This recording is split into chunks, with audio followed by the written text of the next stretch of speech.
नमस्कार, बहुत स्वागत है आपका। न्यूज़ 18 डिजिटल देख रहे हैं आप। मैं हूं विकास ब्रजेश सक्सेना। महाराष्ट्र के डेप्यूटी सीएम एकनाथ शिंदे ने सोमवार को मुंबई महानगर पालिका यानी बीएमसी मेयर पद की शिवसेना की दावेदारी के संकेत दे दिए। उन्होंने कहा कि 23 जनवरी से शिवसेना संस्थापक बाल साहब ठाकरे की जन्म शती वर्ष की शुरुआत हो रही है और शिव सैनिकों की इच्छा है कि इस मौके पर बीएमसी में शिवसेना का मेयर होना चाहिए। हालांकि शिंदे ने यह भी स्पष्ट किया कि शिवसेना कोई ऐसा फैसला नहीं करेगी जो जनादेश के खिलाफ हो। उन्होंने याद दिलाया कि बीएमसी चुनाव शिवसेना और बीजेपी ने गठबंधन में लड़ा था।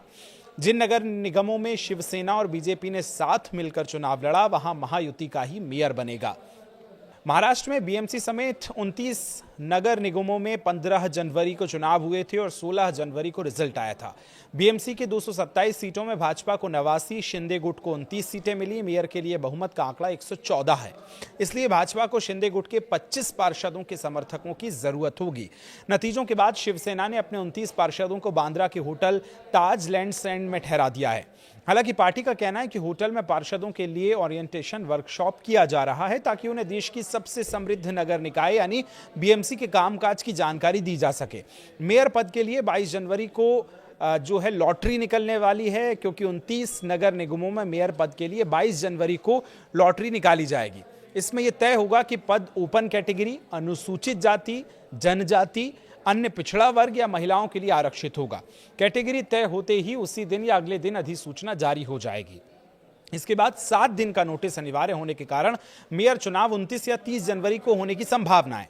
अगर अधिसूचना 23 जनवरी को जारी हुई तो मतदान 30 या 31 जनवरी को कराया जा सकता है। मुख्यमंत्री फडणवीस 24 जनवरी को स्विट्जरलैंड से वापस आएंगे। राजनेताओं की प्रतिक्रियाएं इस पूरे मामले पर क्या क्या अब तक आई हैं, वो आपको सुनवा देते हैं। शिवसेना यूवीटी के सांसद संजय राउत ने सोमवार को दावा किया कि शिंदे के बाद भाजपा भी अपने पार्षदों को किसी सुरक्षित जगह पर ले जाने की योजना बना रही है। राउत ने शिंदे अपने पार्षदों को पहले ही 5 स्टार होटल में स्टे उनको दे चुके हैं। अब सवाल है कि कौन किससे डर रहा है। शिंदे गुट के नेता संजय निरुपम ने साफ कहा कि मुंबई का अगला मेयर महायुति से ही होना चाहिए और होगा, और शिवसेना यूवीटी के मेयर बनने की कोई संभावना नहीं है, उन्होंने ये कहा। शिवसेना यूवीटी के प्रवक्ता हर्षल प्रधान ने आरोप लगाया कि बीजेपी और शिंदे सत्ता के लिए भूखे हैं और उन्हें अपनी अंदरूनी जो लड़ाई है उसमें उद्धव गुट को नहीं घसीटना चाहिए। पूरा विपक्ष जुटे तब भी 8 पार्षद कम होते हैं। मुंबई कांग्रेस में गृह युद्ध शिवसेना यूवीटी 65 वार्डों के साथ एक दूसरे स्थान पर रही है, जबकि एमएनएस ने 6 सीटें और एनसीपी को 1 सीट मिली है। यानी इन तीनों की कुल सीटें 72 हैं, जबकि कांग्रेस ने 24 वार्डों में, ओवैसी की पार्टी ने 8 सीटों पर और समाजवादी पार्टी ने 2 वार्डों में जीत दर्ज की है। अगर पूरा विपक्षी खेमा एक हो भी जाए तो कुल आंकड़ा 106 का होता है, यानी बहुमत से 8 सीटें कम।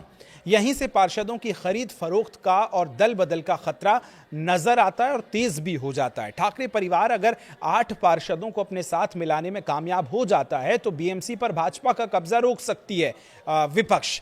बीएमसी चुनाव में हार के बाद मुंबई कांग्रेस की आंतरिक कलह जो है वो सड़कों पर अब नजर आ रही है। हार का ठीकरा मुंबई अध्यक्ष वर्षा गायकवाड़ पर फोड़ने वाले नेता जगताप को कांग्रेस आला कमान ने कारण बताओ नोटिस जारी कर दिया है। तो ये सियासत तेज है। अब अध्यक्ष पद की दावेदारी है और हर कोई कह रहा है कि हम किसी से कम नहीं है। विपक्ष पूरी जोड़ घटाना गुणा भाग जो संभव हो सकता है वो कर रहा है, लेकिन 8 का आंकड़ा उसे सता रहा है। क्या गठजोड़ होगा? तोड़फोड़ की राजनीति अध्यक्ष पद से पहले देखने को मिलेगी? ये तो बड़ा सवाल है जो कि समय के गर्त में है। फिलहाल आप इस पर क्या सोचते हैं? सियासत पर बीएमसी को अध्यक्ष कौन मिलेगा अगला, इस पर आप क्या सोचते हैं? कमेंट करके जरूर बताएं। फिलहाल शुक्रिया।